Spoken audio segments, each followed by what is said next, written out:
Ok, vamos a ver la configuración del transistor en amplificación de AC en polarización por medio del divisor de voltaje. Esta configuración ya lo habíamos visto en DC, ¿sí? Y ahora vamos a ver cómo es que se comporta para una señal alterna. ¿Sí? Recordemos que cuando hablamos de una señal alterna, la entrada de voltaje va por esta terminal, ¿sí? Y la salida va por esta terminal. También haciendo referencia de que tenemos una alimentación de directa, que en este caso es VCC, y que esa nos va a servir para que el transistor se polarice, ¿sí? Independientemente de la señal que vamos a amplificar. O sea, la señal que vamos a amplificar proviene de otra fuente. Vamos a hacer el ejemplo con este que tiene resistencia 1 de 56 kilos, resistencia 2 de 8.2 kilos, resistencia de colector de 6.8 kilos, resistencia de emisor de 1.5 kilos, una beta del transistor es un NPN BJT de 90, una fuente de alimentación de directa de VCC de 22 volts y vamos a considerar, para simplificar, una resistencia de salida del modelo del transistor infinita. También recordemos que la resistencia de emisor es 26 milivolts sobre la corriente de emisor. Esto es importante porque aquí nos indica que al final del día tenemos que hacer un análisis también de DC para ver cuánto es que vale la corriente de emisor, ¿sí? La corriente de emisor pues es la corriente que sale de la terminal de emisor y va a tierra, la que pasa a través en esta configuración de la resistencia de emisor o resistencia RE mayúscula.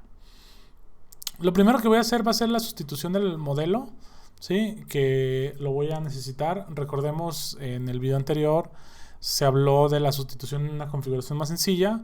Entonces aquí nada más voy a proceder a hacer la sustitución.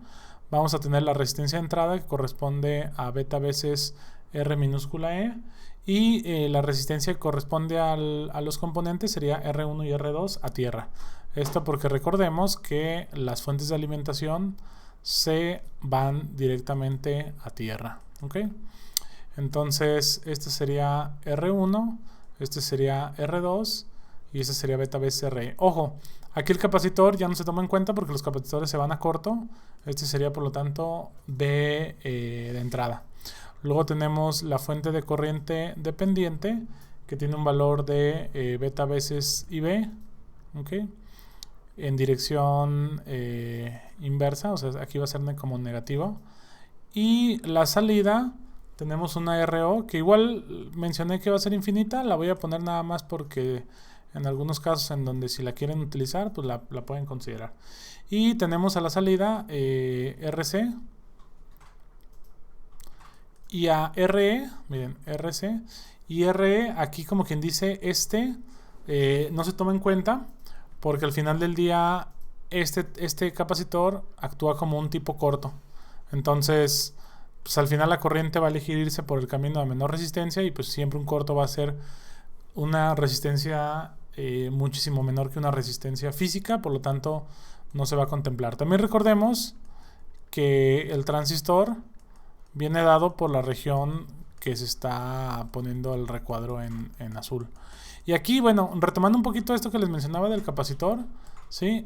Tomen en cuenta que este capacitor básicamente sirve para simplificar un poco el modelo, ¿sí? Si no lo tuviéramos, tendríamos un problema en términos eléctricos del circuito, en donde la terminal de emisor, que básicamente corresponde a estas tres terminales, ¿sí? La tendríamos que bajar a una resistencia y después a tierra. Esto haría más difícil el análisis de las impedancias, porque aquí pues creo que ya es bastante sencillo, ¿no? La impedancia de entrada, que corresponde a la impedancia de esta región, corresponde a la impedancia de entrada, ¿sí? Y la impedancia de salida corresponde a la impedancia de esta región.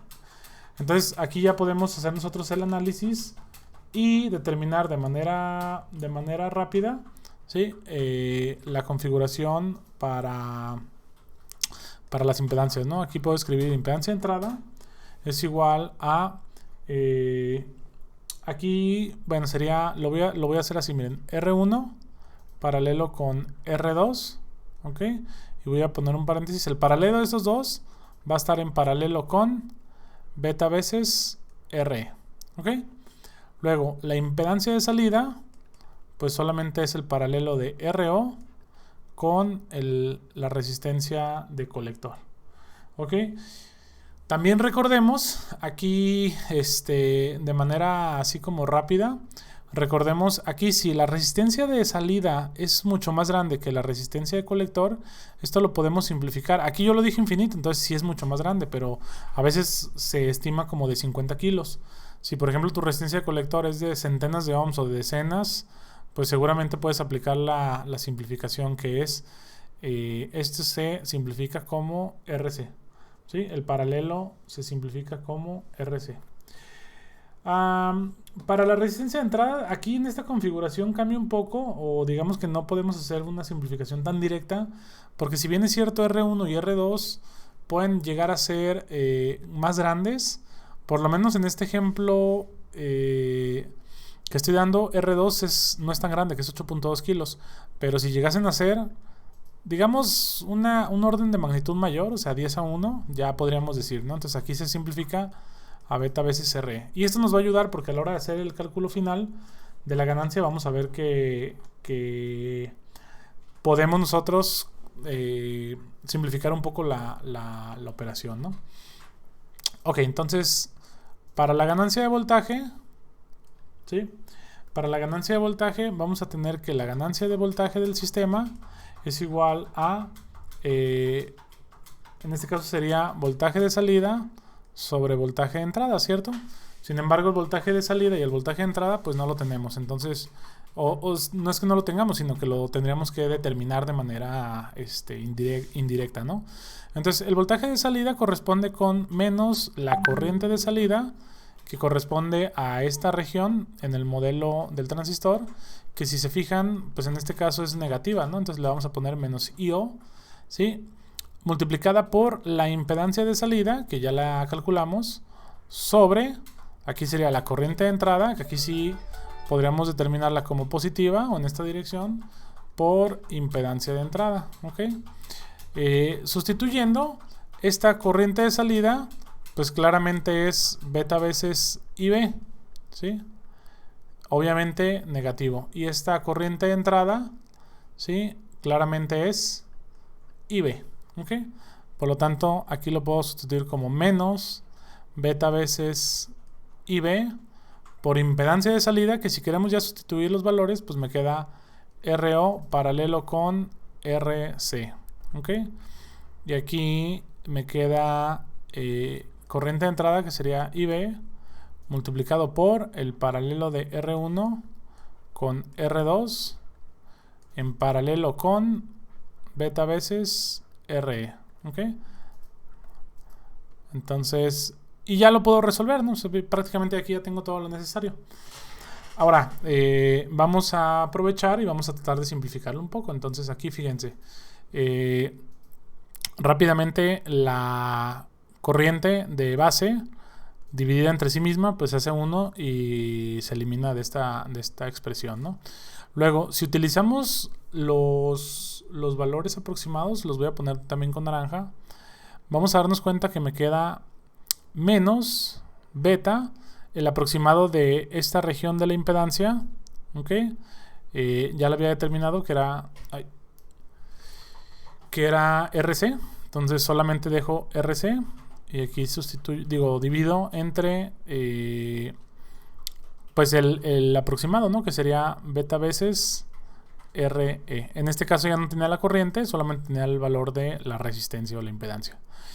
Y aquí fíjense, se me vuelve a simplificar, ¿no? Beta sobre beta se hace 1 y simplificado me queda menos RC sobre RE minúscula. Prácticamente me queda la misma ecuación que me quedaba en el modelo de emisor común.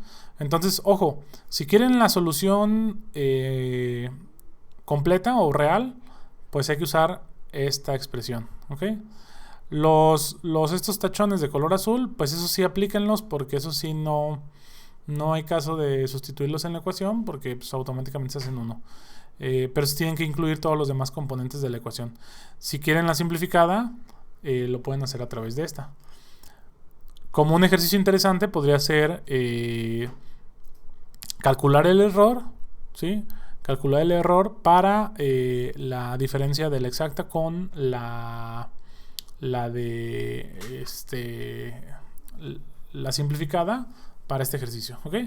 Este video lo paro aquí. En el siguiente video vamos a continuar a partir de este punto y vamos a nada más a sustituir los valores y resolver para este ejemplo en particular.